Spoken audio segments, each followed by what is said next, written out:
Way up in the back. It seems like the trajectory of our debt is similar to the dot-com and the housing company.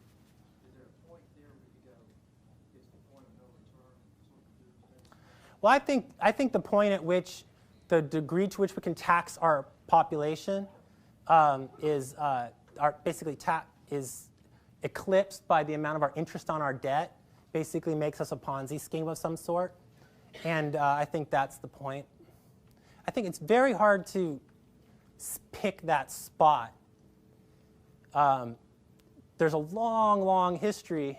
This is one of those things I think our leaders, our government are kind of in this teenage state right now. There's this long history we can rely on for a more mature view of how things work.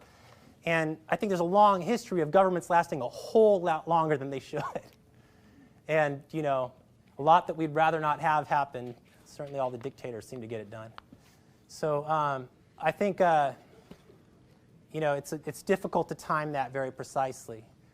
I think we'll have a warning, though. I think a smart analyst, or I shouldn't say that, because I don't even think I'm so smart.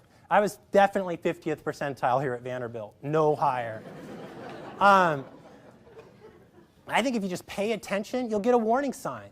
Heck, when I figured out the subprime thing, I had to do it off human behavior and various sources of witchcraft wizardry in 05. By early 06, it was apparent in the actual filings that were being made every month.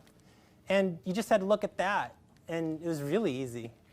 And so I think you'll see that. If you're thinking, oh, one day a treasury auction will fail, and then I'll have, I don't see that happening, because I think we have enough domestic consumers of debt, including the Fed, but including our military pensions, whatever, Social Security, et cetera, that it's too easy for the government to hide that. And I don't know that you can wait for that.